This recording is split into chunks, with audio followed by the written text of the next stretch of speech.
the town and I would go to the Castlewood Canyon and I would watch the sunset and And see, I'd our kids hike don't do and I that just, now. yeah. And now it's Our like, kids are like, they freak out if they don't have a video game. Or the phone in Speaking front of of them. that, I heard just right before I jumped on, 12-year-old child is banned from Roblox for a week because they told another child, you're not a dog, you're a human. And they got blocked for saying they're not a dog. Yes. So think about wow. that. So this ultimately, the way that we save our children is we teach them the importance of actual truth, of objective truth, because we are living in a time of both repressive tolerance, which means that as long as this side says it, it's true and it must be lifted up. And as long as this side says it, it shouldn't even be heard by anyone, right? But we're also living in a time of teaching our children there's no such thing as truth except for your own personal narrative. So even our governor gets up and says, well, I was being kind by saying pronouns. I was being kind, the furry situation. There's a girl in a town not too far away who identifies as a fish. She blows spit bubbles into other students' faces. These students are instructed to not react. What? So this By is law, that's classified as assault, to spit in someone's face. So she's being enabled by her teachers to assault these other children. Are you kidding me? I'm not even kidding. And it gets worse. The story gets worse. She was outside and she decided instead that she was a horse. So she charged these boys as a horse. And one of the boys said to her, I thought you were a fish. So she goes to her backpack. She pulls out a knife and she goes after these kids with a knife. She's a 5th grade girl. She goes after these kids with a knife and she chases them into the bathroom. She is suspended for 2 weeks. And now she goes to school with a clear backpack. That's it. And there's no, that child still sits with the other children. But the biggest issue here, it's not even the assault. It's the fact that you're demanding that every other kid in that class live by a lie. Yep. That is, and what do you think this little boy who's off of Roblox is going to do? The next time he gets on, I bet you he's going to be so careful not to say anything offensive. Right. That reminds me of a call I got right before the podcast started. A buddy of mine told me about a kid who was talking to some other kids who thought they were dogs or cats or whatnot. And he said, no, you're a human being. And he got, they beat him up or something and he couldn't get protected or safe. They didn't want to save him because he was not, he was he wasn't protected or something like that. Not a protected class. Utah has that. There's a boy, his name is Kalyn. And he's a little bit chubby and he got beat up. He got assaulted by some kids. And one of the kids who beat him up was Black and he called him the N-word. The Black child called the white child the N-word. The parents called USBE and they said, well, you're not part of who we protect. My job is to protect the protected classes. Wow. What happened to equal protection under the law? Like, this is completely throwing what out. Happened to the law? I mean, really, like there's a reason we're on prepper. Yeah, the entire legal system is completely defunct. We know that. Our entire governmental system is completely defunct. But they're the ones that are setting up how schooling is supposed to be done. We're only going to national standards now. Right. We used to have, school used to be private, 100% private. Like, you'd go into a town, and the town itself, all the people who had kids would pay for the teacher. Right. And they together as a town would determine what the curriculum was in that town. We're no longer parent-centered. I mean, at all. Yeah. We are, what I say is that we are selling our children to SEL. So social and emotional learning. It sounds wonderful. It sounds like we're teaching our children to be compassionate. We're not. We are teaching our children to think one way. I was interviewing, because I'm a delegate locally, and I was interviewing some people in one of their positions. One of them was a sheriff's position. And I asked about, hopefully I can say these names, but I asked about Antifa and BLM. Long story short, I was jumped by BLM in Washington State before I moved here because I held a sign that said character matters, reject CRT, and had Martin Luther King's face on it. Okay, so I'm sitting there going, the kids who jumped me, You know, I have a child who's not that much younger than them. So these guys were maybe 20 years old. And when we're looking through the police thing to report them, I'm seeing kids who look happy and healthy 2 years ago. 2 years in education. And they don't even understand that they're acting like the Nazi brown shirts that they claim to be against. Wow. And every little thing that they do, from wanting to silence, calling people and having them canceled, having adults lose their jobs. If you went to a rally, they would take their phones and they would get your driver's license, and then they would spend the days, because they weren't in school, they would spend the days trying to get you canceled. And that's what we're going to turn our children into if we don't stand up. That's why we have to stand, because I'm seeing all of these good little church kids, and I'm like, 2 years, even 1 year, one year of the curriculum that they want to bring in. And I've seen it. It's already, some of it's already come to our district, and we've already said, whoa, what is this? They've already taught an anti-police lesson to our children. Wow. Okay. They've already taught that Christopher Columbus wasn't a good man to our children. I can understand teaching both parts, but you have to be fair in what the time was back then. My son's own class, and he goes to a classical education school, that I believe that if you're going to put your kids in school, find a charter, make sure that it fully, like our school has come out and said CRT has no place in K through 12 education. We will not do it. And That's so, awesome. but most schools aren't. Most schools are like, Utah particularly, but really everywhere. Nobody wants to be mean. You know, Donald Trump was known as the butthead. And so nobody wants to be the butthead. And so they're all trying to be so nice and compassionate and polite. And can't we have reason? Can't we reach across the aisle? No, you can't reach across the aisle with communists.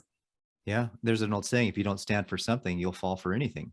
Absolutely. And we have to make a stand. And for those of you who are just listening and haven't got a chance to jump on our YouTube channel, Carrie is a person of color.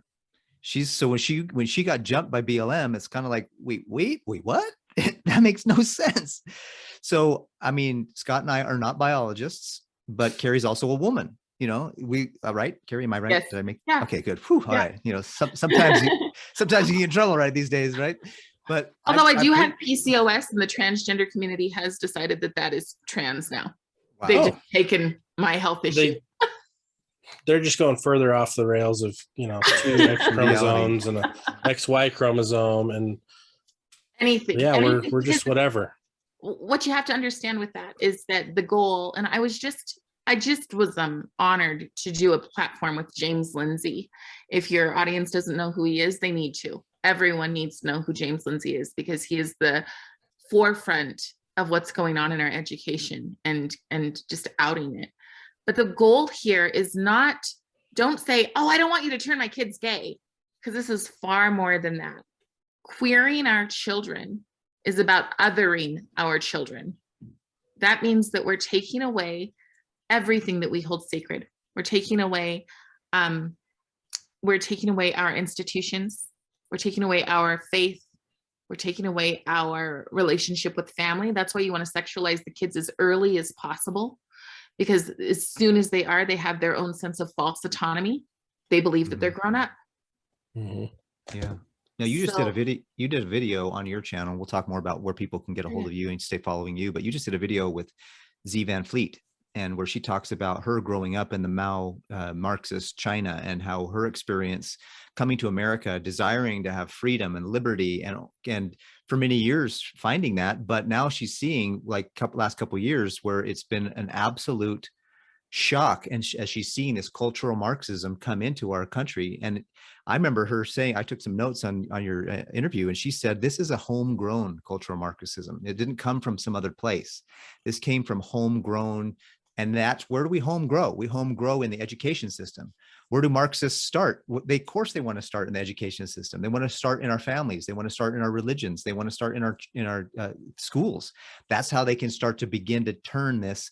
I can't remember the guy's name, but he's the former KGB CIA guy that came over, and he is an interview back in the 70s that he said, all Yuri, right? Yeah, that guy. Yeah. It's just a few years, a few generations, And slowly but surely, we don't need to have a revolution. We'll get you guys before you even know you've been gotten. We'll overcome you through infiltration. And that's totally the Marxist, communist, socialist agenda. That's how they do things. They infiltrate slowly and surely until before we know it, I love Z Van Fleet used the analogy of the frog being turned up, before you know it, you think you're a frog in the jacuzzi, and now you're being boiled to death. You're cooked.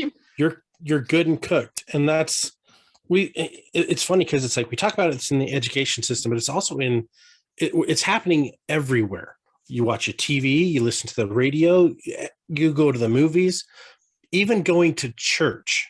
It's happening in our churches, especially in Christianity, because everyone wants to be kind and they forget truth.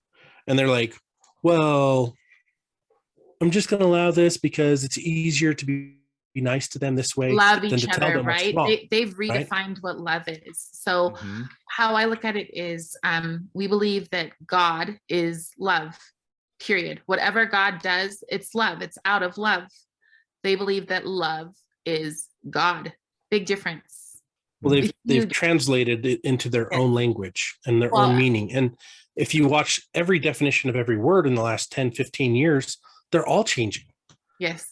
It's the legal deconstruction of our moral fiber, our character fiber of what we used to be. And what, I'm a Gen Xer, but I'm like the last end of the Gen X.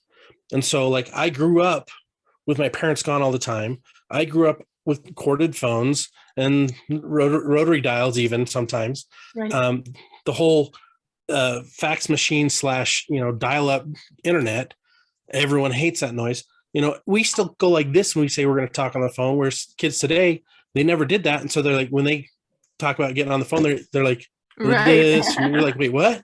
But it's been this degrading, and that's by design. Mhm. Until now they're to the point where they're like, okay, we can just pull the curtain and do what we want. And it's very much out in the open.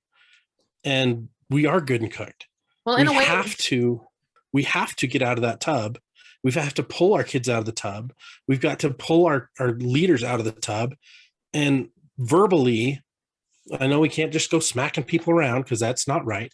But verbally, we need to express the truth. I mean, God destroyed all the people on earth, save 8 people, with a flood. right. And what people think is that's mean. No, they were so far gone that only 8 people were going to be able to were following God. Everyone else was so far gone they couldn't make a change on their own. They weren't willing, and they were so indoctrinated that it became a mercy. I right? can't think of what the word is, but what you find is a lot of the people who got into this movement at the beginning with George Floyd, a lot of the Christian leaders who got involved have, deconstructed. They've deconstructed their faith. They no longer even identify as Christians. Wow. There are local schools, local colleges that are teaching that the relationship with God and man is a slave master relationship. They're also going as far as that John the Beloved is called John the Beloved because he had a gay relationship with Christ. I So heard that. all of these, the thing is that they want to do, they need to first confuse us.